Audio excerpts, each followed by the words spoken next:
और शनिवार को हमने चैप्टर 1 खत्म किया था, the early days in Vermont.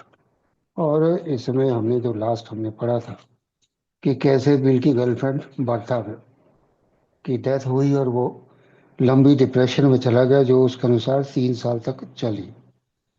और उसके बाद में हर चीज से उसका मन उचट गया और कुछ नंबर 1 से जो है नंबर लगभग लास्ट पे ही पहुंच गया। उसको अपनी क्लास से डिप्लोमा तक मिलने में मुश्किल हो गई। तो लास्ट में उसने कहा था कि I could not be anybody at all, I could not win because the adversary was death, so my life I thought had ended then and there. उसके हिसाब से उसकी जिंदगी खत्म हो गई थी बर्था की मृत्यु के साथ ही। आज हम शुरू करने जा रहे हैं दूसरा अध्याय, चैप्टर 2। और वहां से आगे बर्था की मृत्यु के बाद में आगे उसका जीवन कैसे चलना शुरू हुआ बिल का, वो हम शुरू करने जा रहे हैं। Page 38, chapter 2। I don't know how I ever got through the next summer, said Bill of the period following Bertha's death. इतना दुखी, इतना परेशान था। बिल का कहना है कि मुझे नहीं पता कि मैं अगला 1 साल मेरा कैसे बीता, मैं कैसे बिता पाया, कैसे गुजार पाया अगला 1 साल। नेक्स्ट समर, अगली गर्मियों तक। अब जब बर्था की डेथ हुई थी नवंबर में, तो उसके बाद में अगली समर तक वो समय कैसे गुजार पाया मैं। It was spent in utter apathy, often running into anguish, in compulsive reflection, all centering around the minister's daughter. कैसे गुजरा उसको भी थोड़ा सा बताया बिल ने कि वो समय कैसे गुजरा। It was spent in utter apathy, यानी पूरी उदासीनता। अपैथी क्या होता है? किसी चीज में कोई दिलचस्पी ना रहना, किसी चीज में कोई इंटरेस्ट नहीं, कोई दिलचस्पी नहीं। तो अटर अपैथी, किसी चीज में कोई रुचि नहीं। ऑफन रनिंग इनटू एंग्विश, और अक्सर वो जो दिलचस्पी नहीं थी, जो जीवन के प्रति भी जो उसने कहा था कि मेरी जिंदगी तो खत्म ही हो गई, वो अक्सर पीड़ा की तरफ ले जाती थी, एंग्विश तक। After often running into anguish. और उसके बाद में इन कंपल्सिव रिफ्लेक्शन, यानी वो मजबूर करती थी उसको चिंतन करने के लिए, बिल डब्ल्यू को, जो उसने एक बात कही थी, because the adversary was death. तो in compulsive reflection all centring around the minister's daughter, सारा उस रिफ्लेक्शन का, उस चिंतन का, उस मंथन का जो केंद्र होता था वो बर्था होती थी, मिनिस्टर्स डॉटर। क्या हुआ, कैसे हुआ, क्यों हुआ। तो वो समय जो बिल के शब्दों में पूरी उदासीनता, कोई किसी चीज में कोई दिलचस्पी नहीं, पीड़ा, उसके बाद में चिंतन मनन कि क्या हुआ ये मेरे साथ, और उस सब का केंद्र जो होती थी वो बर्था होती थी। Yet the summer of 1913 was more active than his memory of it suggests. लेकिन ये किताब जिन्होंने लिखी है उनका कहना है कि 1913 की जो समर थी, जब बर्ता की मृत्यु हुई थी उसके बाद की जो समर थी, जो गर्मियां थी, बिल को जितना याद है उससे कहीं ज्यादा एक्टिव थी, उससे कहीं ज्यादा एक्टिव थी। जो बिल कह रहा है ऊपर कि बड़ा दुखी और बड़ा परेशान और बड़ी पीड़ा में वो गुजारा समय उसने, लेकिन यहाँ पे वो कह रही है उससे ज्यादा एक्टिव थी। ऊपर का पैरा पढ़ के लगता है कि बिल कुछ नहीं कर रहा था सिवाय दुख मनाने के, सिवाय पीड़ा में रहने के, सिवाय पिटी में रहने के, वो कुछ नहीं कर रहा था। लेकिन यहाँ पे वो कह रहा है कि उससे कहीं ज्यादा एक्टिव था। कैसे? He made up his German class work. अब जर्मन लैंग्वेज सीखता होगा, उसका जो काम था, क्लास वर्क जो था, वो उसने पूरा किया। ही मेट लुइस बर्नहेम, सबसे बड़ी बात, जहाँ पे आके वो लुइस बर्नहेम से मिला, मुलाकात हुई उससे, लुइस से। Although their courtship would not begin until the following summer, हालांकि अगले 1 साल तक उनके बीच कोई भी ऐसा कोई जिसे कहते हैं कि रोमांस वाली बात नहीं थी। कोई आपस में उनका ऐसा कोई रिलेशन नहीं था, लेकिन मुलाकात हो गई थी। And he went with his grandfather to Gettysburg Pennsylvania for the 50th anniversary of the civil war battle. जो इनका सिविल वॉर हुई थी,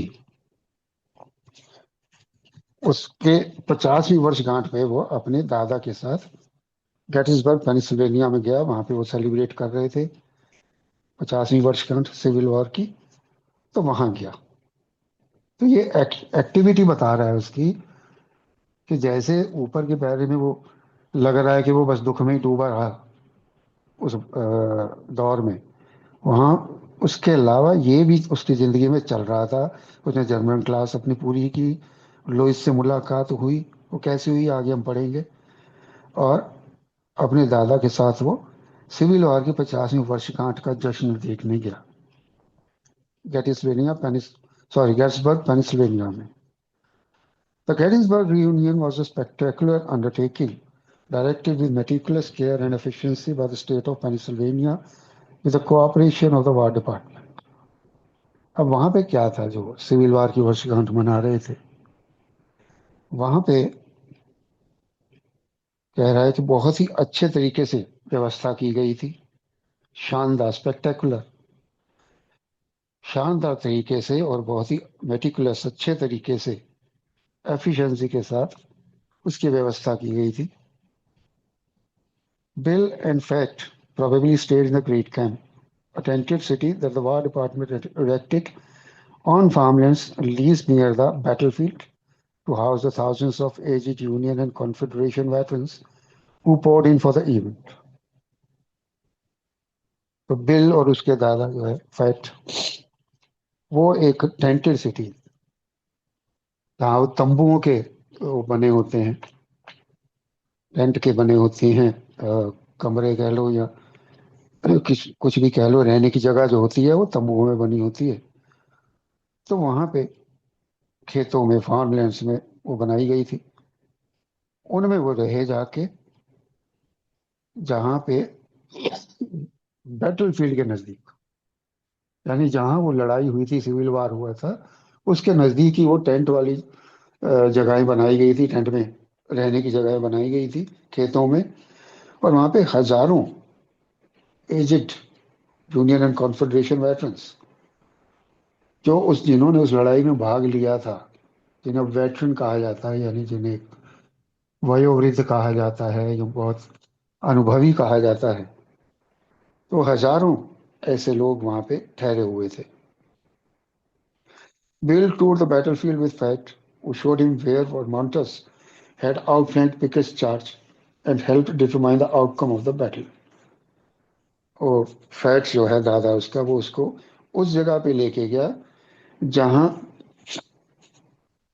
पिकेट, अब ये मुझे नहीं पता पिकेट, ये राजेश जी बताएंगे कि ये कौन था। इतना पता है कि पिकेट के आक्रमण का उन्होंने सामना किया, गवर्नमेंट वालों ने। वो जो पहले भी हमने पढ़ा था, उनको बड़ा गर्व था कि गवर्नमेंट वालों ने लड़ाई में भाग लिया था। तो वहां पे वो गए थे और वो पिकेट वालों ने जो आक्रमण किया था उसका सामना किया था, उनको घेर के उनसे जीत हासिल की थी, और determine the outcome of the battle, यानी उस लड़ाई का जो नतीजा था वो तय किया था।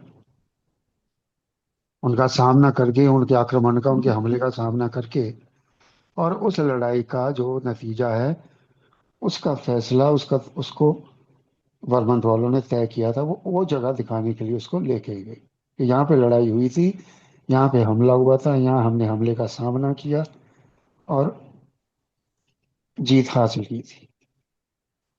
The hot days at Gettysburg were packed with speeches and exhibitions climaxed by the President Woodrow Wilson's address on Friday, July 4। और फ्राइडे जुलाई 4 जो अमेरिका का इंडिपेंडेंस डे मनाया जाता है, तो वो कह रहे कि वहां पे जो दिन बिताए गेटिसबर्ग में, उसमें स्पीचेस हुई, एग्जीबिशंस हुई, प्रदर्शनियां लगी, भाषण हुए, और अंत में क्या हुआ, प्रेसिडेंट वुडरो विल्सन, जिसको वो अपना दूर का रिश्तेदार बताते थे, जिससे शक्ल भी कहते हैं कि मिलती थी बिल की, उसका भाषण हुआ फ्राइडे जुलाई 4 को, जो कि अमेरिका का इंडिपेंडेंस डे भी है। अभी अगला पैरा लेता हूं ताकि कुछ और भी शेयरिंग के लिए मसाला मिलेगा। Meeting Lois was the high point that summer. अब आ गए जी लोइस पे। ये तो हो गया कि वो वहां पे लड़ाई की जगह देखने गए थे 50th एनिवर्सरी में। वो सारी चीज अगली गर्मियों तक का जो समय उसका बीता उसमें ये चीज हुई। अब लुइस से कैसे मुलाकात हुई? Meeting Lois was the high point of that summer. उसके लिए विशेष बात क्या थी उन गर्मियों की? लुइस से मुलाकात होना। The oldest daughter of a respected New York physician, she and her family took their summer vacations a few miles from Bill's home at Emerald Lake in North Dorset। Doctor की बेटी थी सबसे बड़ी, लोइस, रिस्पेक्टेड न्यूयॉर्क फिजिशियन, काफी सम्मान था New York में। New York में प्रैक्टिस करते थे उनके पिता, डॉक्टर थे। उनकी सबसे बड़ी बेटी थी। लेकिन वो अपनी छुट्टियां गुजारने आए थे, अपनी समर वेकेशंस, गर्मियों की छुट्टियां गुजारने आते थे वहां पे। उनका घर था बिल के घर से कुछ मील दूर। कुछ मील दूर था बिल के घर से। वहां पे वो अपनी गर्मी की छुट्टियां बिताने आते थे, एमरल्ड लेक नॉर्थ डॉसेट में। She was not only attractive, intelligent and charming, she was to Bill a member of a different social class. अब यहाँ पे वो बिल के जो कम्प्लेक्सीज हैं वो निकल के आ रहे हैं कि वो आकर्षक थी। लुइस आकर्षक थी, बुद्धिमान थी, इंटेलिजेंट थी एंड चार्मिंग। यानी कि उसको देख के खुशी मिलती थी, अच्छी हाव भाव, उसको खुश मिजाज कह सकते हैं, रहती थी। She was to Bill a member of different social class. Bill के लिए वो एक अलग ही सामाजिक तबके से आती थी। बिल उसको एक अलग सामाजिक तबके का मानता था, अपने को अलग। ये शुरुआत की बात है जब उनकी मुलाकात हुई। क्यों? She represented areas in which I had always felt a great inferiority.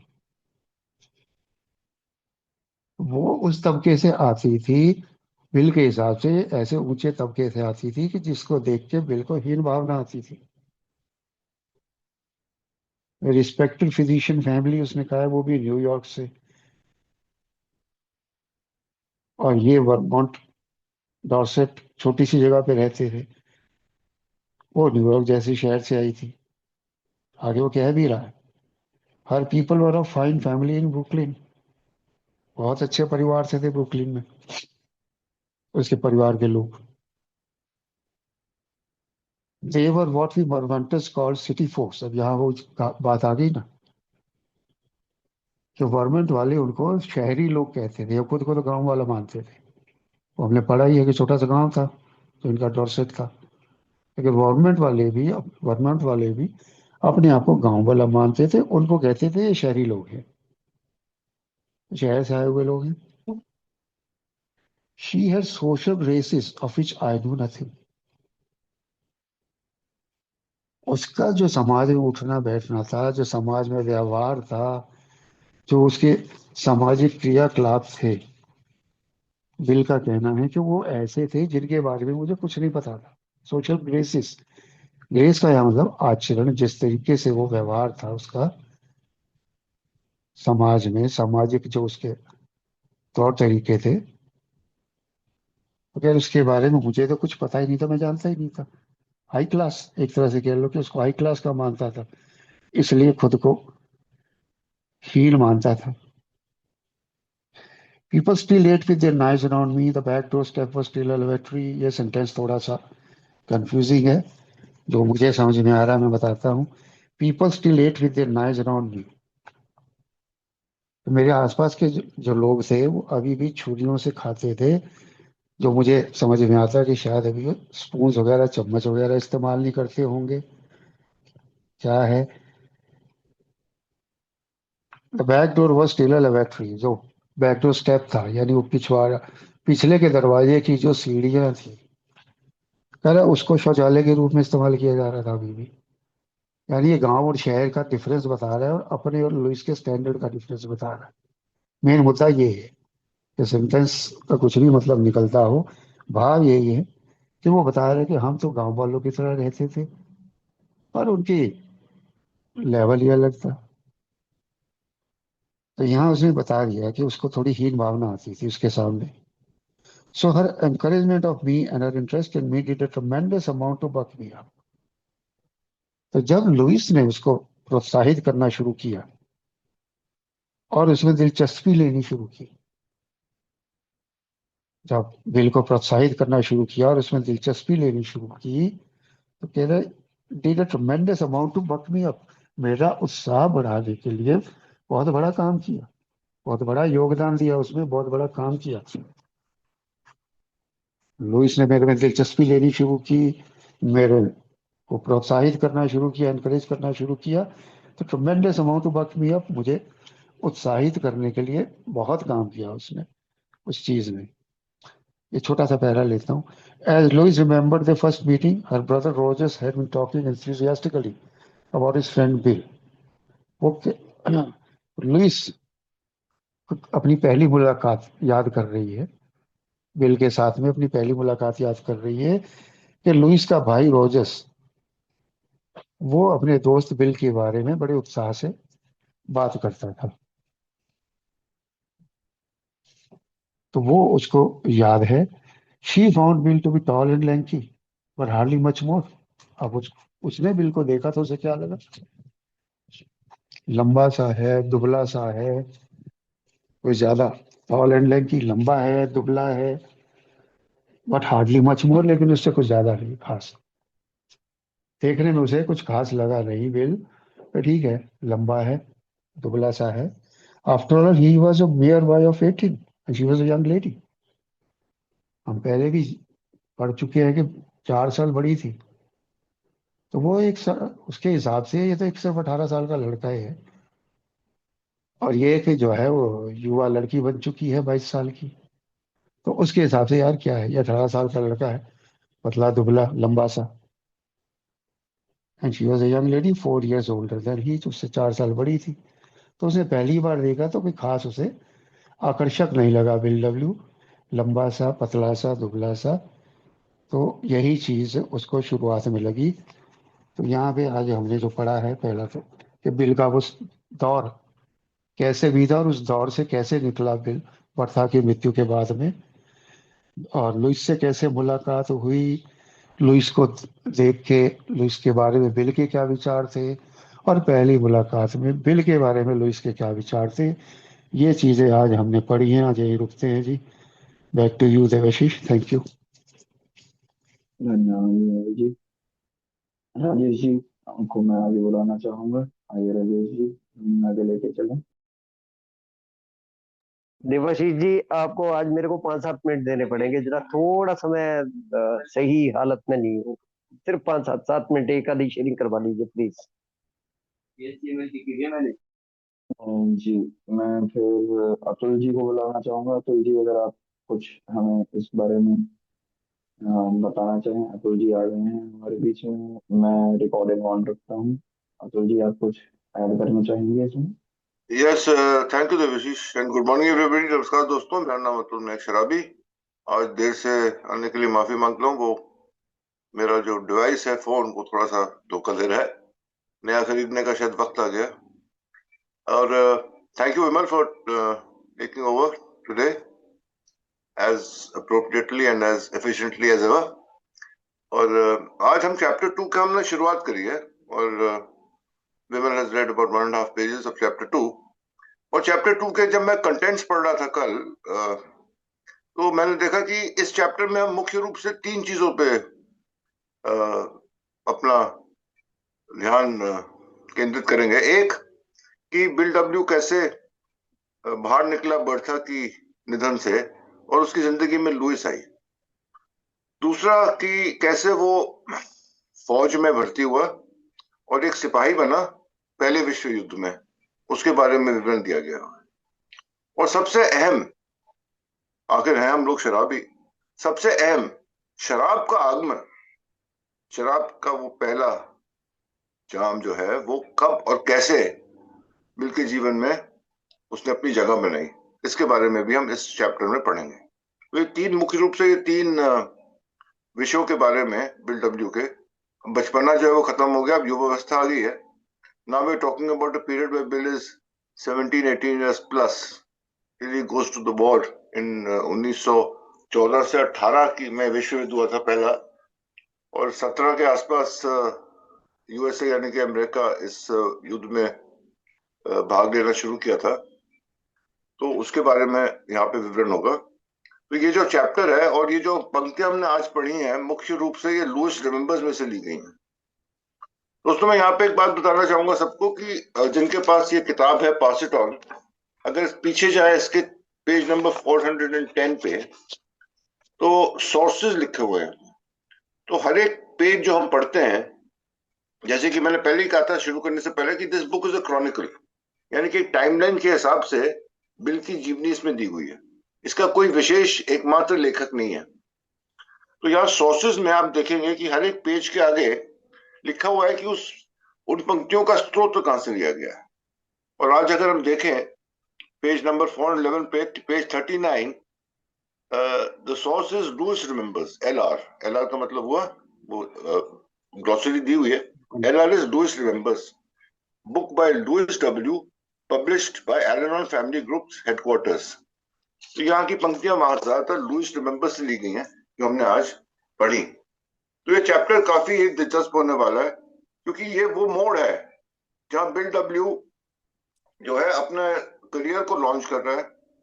उसके जीवन साथी लुइस का आगमन हुआ है और साथ में शराब ने अपनी जगह बिल के जीवन में बनाया है।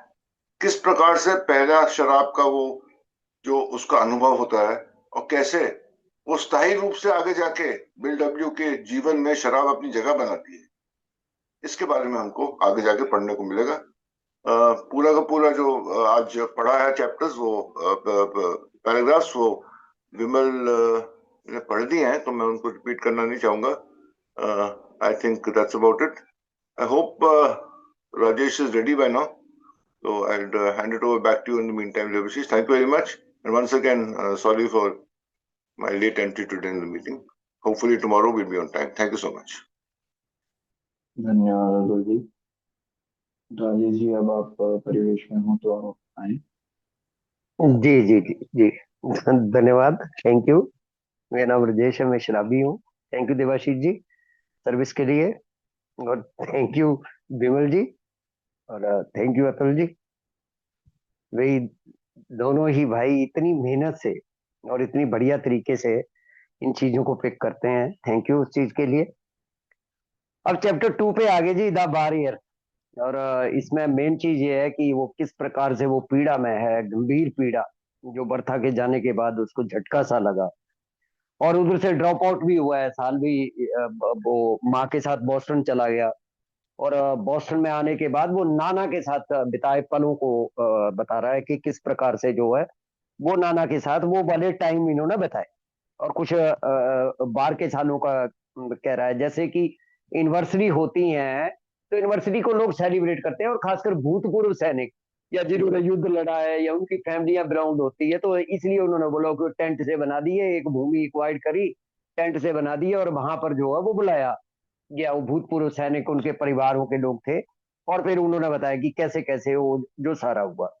अब इसमें एक नया पात्र आ रहा है और वो है लुइस, बीडब्ल्यू के जीवन का एक अभिन्न अंग, और एल्कोहलिक नाम है इसके लिए भी एक अभिन्न अंग। बीडब्ल्यू के जीवन का नहीं है। सवाल सवाल तो ये है कि जो चीजें हमें, जैसे अतुल जी ने अभी वो कोड करा ना लुइस वेबर, बहुत से लोग बोलते हैं और भी लुइस की लिखी हुई किताबों को कोड करने के लिए, और फिर एलानोन का जन्म, एलानोन की को फाउंडर, और मतलब हमारी अंत तक भी बीडब्ल्यू की मृत्यु के बाद भी जितनी भी बाद की कन्वेंशन भी या हमारी बड़े जो फंक्शन हुए, उनमें लुइस हमेशा ही उपस्थित रही। तो बहुत बड़ा रोल जो है वो लुइस का हमारी अल्कोहलिक एनोनिमस के बनने में, मतलब बिल से लेके और ए तक का वो जितना भी सफर है उसमें लुइस एक अभिन्न मान सकता हूं कि मैं, मतलब इसके बिना काम हो नहीं सकता था, पॉसिबिलिटी नहीं थी। अब लुइस का क्या था जी, कि लुइस डब्ल्यू का बता ही दिया उन्होंने। एक तो ये बड़ी थी, मतलब 4.5 साल लगभग बिल डब्ल्यू से बड़ी थी। और ये जो 182 क्लिंटन स्ट्रीट की हम लोग बात करते हैं, ए से जुड़ा हुआ एड्रेस है जी ये, 182 क्लिंटन स्ट्रीट, यहाँ पैदा हुई थी ये। जहाँ का एड्रेस जो है बिल डब्ल्यू का एड्रेस के रूप में हम जानते हैं। इसकी पैदाइश लुइस की इस घर की है, जो मेरे को नहीं लगता कि ये मेंबर जिन्होंने ये 4-5 किताबें पढ़ी होंगी वो उनको 182 क्लिंटन स्ट्रीट याद नहीं होगा, अगर मेरे जैसे आदमी को याद है तो। अब फैमिली बहुत, मतलब फैमिली बैकग्राउंड बहुत अच्छा है। फादर जैसे डॉक्टर ब्रैनम क्लार्क है, गैनोलॉजिस्ट भी है और सर्जन भी है। और मदर भी, एक तो इनके नाम मेटिलिडा हॉयट स्पेलमैन, स्कूल टीचर है। दादा नाथन क्लार्क, मतलब लायर, फिजिशियन, मिनिस्टर, बड़े बड़े लोग हैं जो लुइस की बैकग्राउंड में फैमिली है। अब जैसे इमली की बैकग्राउंड चेक करी थी ना हमने, मतलब बीडब्ल्यू की मदर का जो एरिया था, परिवार का एरिया था, यानी कि बिल डब्ल्यू के मामा का जो खानदान था, उससे कुछ बेहतर नहीं, उससे संपन्न लोग इस साइड में है। संपन्नता पैसे से ही नहीं है केवल, संपन्नता पढ़ाई लिखाई से बहुत है, कि मतलब सारे पढ़े लिखे लोग। और 6 बच्चे थे, एक तो मतलब लुइस के समेत 6 बच्चे थे, और सारे पढ़े लिखे बच्चे। एक की तो डेथ हो गई थी, और बाकी चीजें और भी इनकी फैमिली में ना, जैसे D rock failure, John D rock failure की हम बड़ा जिक्र करते हैं, जॉन डी रॉक फेलर का। मतलब ये मैं जॉन डी रॉक फेलर भी यार, एक मतलब जब भी कहीं जिक्र होता तो उनकी पत्नी भी इनके खानदान से थी। मतलब लुइस की मदर की कजन थी, सगी कजन। लुइस की मदर की सगी कजन जो है वो डी रॉक फेलर की पत्नी थी, लौरा। तो इस प्रकार का पारिवारिक परिवेश ये आ गया। अब इनके मित्र कौन है जी, पहले भी मैंने इस चीज का जिक्र करा था कि फैमिली मित्र कौन है। एल्वेनी की फैमिली, मतलब एबीटी। एबीटी भी एक बड़ा नाम, बीडब्ल्यू के स्पॉन्सर या अल्कोहलिक एनोनिमस तक मैसेज लेने वाली कड़ी, एबीटी वाली फैमिली। क्योंकि अल्बेनी फैमिली है, उसका मैंने 3-4 दिन पहले भी जिक्र करा था। और इब्राहिम लिंकन का परिवार, तो इसके परिवार में वो है। और अब आते हैं बीडब्ल्यू वाली साइड में। भाई अब तो नाना के घर रह रहा है, लेकिन हैसियत में जमीन आसमान का अंतर है। खासकर जो उनकी नरोशिंग है, मतलब उनका जो पारिवारिक, उन बच्चों का जो पालन पोषण ब्रैनम क्लार्क ने करा है, एक पढ़ाई लिखाई, एक स्तर एजुकेशन का ऊंचा, और सबसे बड़ी बात जो संस्कार दिए जाते हैं ना, वंडरफुल। मतलब उसने, उन दोनों ही पति पत्नी ने, मतलब क्लार्क, ब्रैनम क्लार्क के जो परिवार था, उन्होंने अपने बच्चों को जो शिक्षा के साथ जो संस्कार डाले ना, एक जीने का जो तरीका बताया ना, बीडब्ल्यू के पास उस चीज की बहुत कमी थी। पहले माँ बाप का चले जाना, झटका, फिर दूसरा झटका बर्था का झटका, और तीसरा झटका अब कंपैरिजन में फिर फंस गया भाई। अब लड़की को इंट्रोड्यूस करवाना है कौन, सगा भाई, रोजर, एबीटी और बिल डब्ल्यू, ये 3 दोस्त हैं, एक स्कूल में पढ़ रहे हैं बर्बर टाउन में। और उधर लुइस जो है, उसके साथ इंट्रोडक्शन जो लुइस ने, नीचे वाले जो पैराग्राफ बिमल जी ने पढ़ा, कि लुइस ने जो बोला है कि भाई साहब वो पहली इंट्रोडक्शन इस प्रकार की रही थी। और बीडब्ल्यू का पहला फैक्ट देखो क्या पढ़ा, चार्मिंग, अट्रैक्टिव, और तीसरा पता नहीं कौन सा सेंटेंस उन्होंने यूज करा, वो इंटेलिजेंट। मतलब वो होता नहीं कि ब्रेटी लागू, जैसे खाने का जिक्र करा है कि वो चाकुओं से और चमचों से खाने वाले, चम्मच से खाने वाले लोग। और वो उस चीजों को होता है ना, क्लास गिनी जाती है कि मतलब वो किस तरीके से खाना खा रहे हैं। और ये हाथों से खाने वाले लोग बेचारे ग्रामीण परिवेश के लोग। तो इस प्रकार की, अब बीडब्ल्यू ने उसके बारे में पहली मुलाकात में क्या नजर आया, और लुइस को क्या नजर आया, कि एक लंबा पतला सा, दुबला पतला सा बंदा, वो हाइट है लंबी सी, कोई पहला जो अट्रैक्शन है बिल डब्ल्यू पे लुइस का पड़ गया। लेकिन लुइस पे जो बिल डब्ल्यू का है वो कोई इतना बड़ा नहीं पड़ा, हालांकि उसने बोला कि ब्रदर बढ़ा चढ़ाकर बोल रहा था। और उस जो है, जैसे वो दोस्तों की जिक्र करते होते हैं, और बड़ा अच्छा खिलाड़ी है इनके घर में, ये है, मतलब वो जो होता है दोस्त दोस्त के बारे में इंट्रोडक्शन करवा रहा है। तो यार ये कोई लुइस ऐसा नहीं है कि लुइस के बारे में जानकारी कोई, मतलब हर ये मेंबर जो है, ये क्यों एलानोन तक जाता है ये सफर। एलानोन तक, एलानोन की को फाउंडर रही है, पूरे का पूरा काम है एलानोन को, या हमारे परिवारों से भी जुड़ने वाला पात्र जो है लुइस डब्ल्यू, नया पात्र जो है वो हमारी रीडिंग में एंटर हुआ है। धन्यवाद, थैंक यू सो मच। धन्यवाद।